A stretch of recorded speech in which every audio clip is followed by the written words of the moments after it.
All right, here we have a 2014 Ford Expedition. This is a one owner with 75, almost about to turn 76,000 miles. Good maintenance history and pretty well taken care of.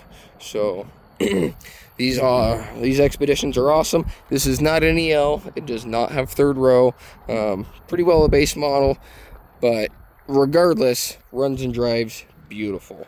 The 5.4 Triton is an awesome motor if you know how to take care of it. Once they hit 100,000 miles, you gotta start running 1030 motor oil, and that keeps your cam phaser tensioner at the right position so you don't run into the cam phaser issues. So not a lot of people know that, but if you start running 1030 motor oil in these trucks at around 100,000, they seem to keep those cam phaser issues at bay. So this is a nice dark green exterior with a nice tan interior. You got power locks, power windows, power mirrors, power driver's seat. We'll hop in here, we'll start it up.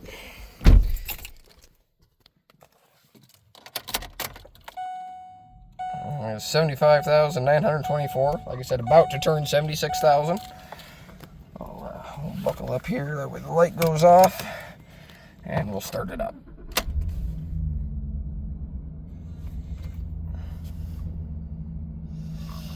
Nice, quiet, no ticking, knocking, anything like that. This thing runs and drives absolutely beautifully. So, over here you got your headlight controls. So right now they're on off. Right there is automatic. You got your park lights and your headlights. And if you pull that out, you get your fog lights. You can see the little light is on there, indicating that your fog lights are on.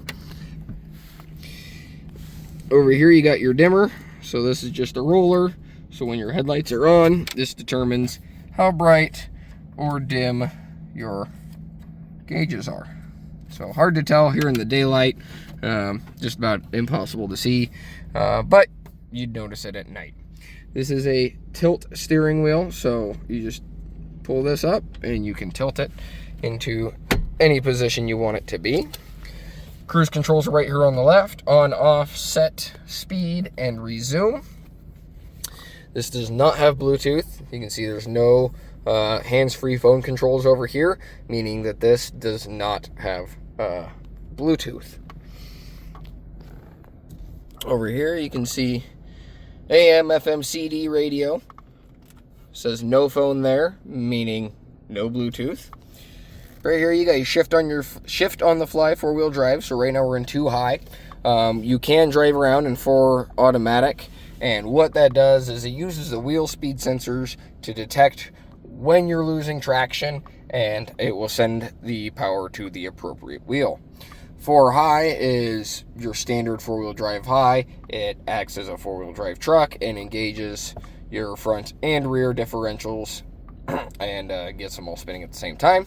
4 low is a crawling gear, only made for getting out of sticky situations or getting something else out of a sticky situation.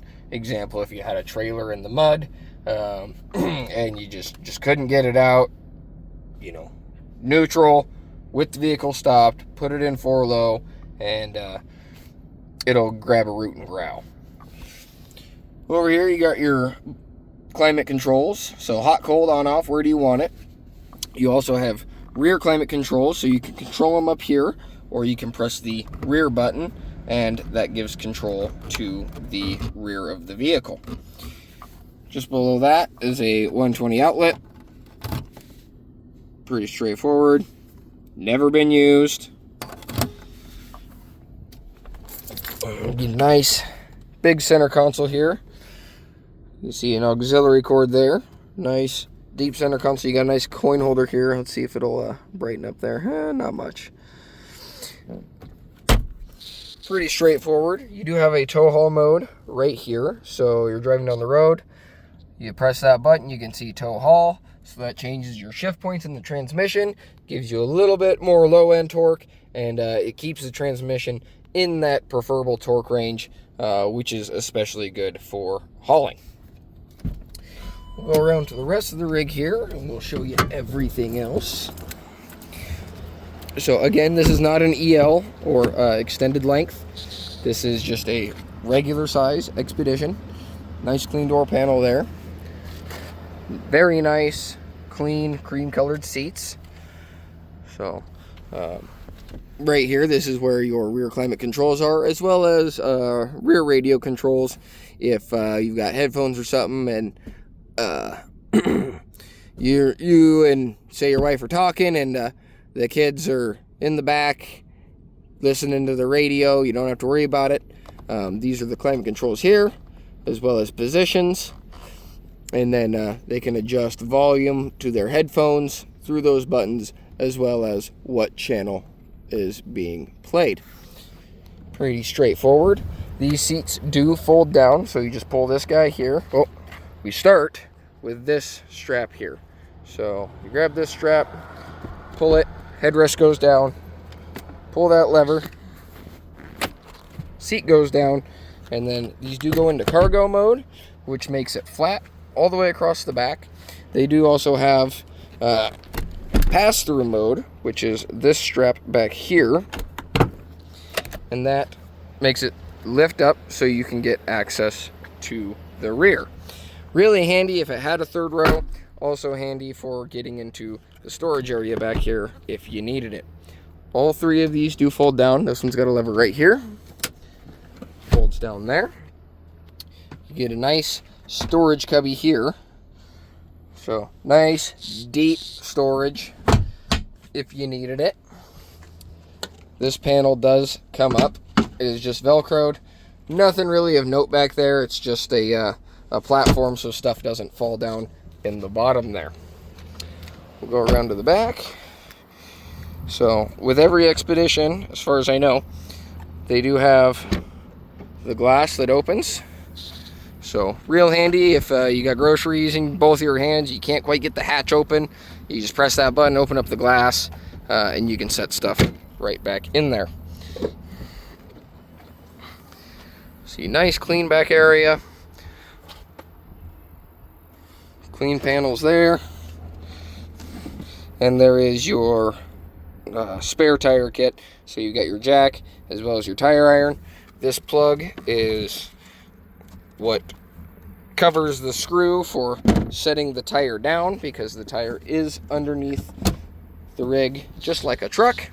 Pretty typical on these types of bigger SUVs.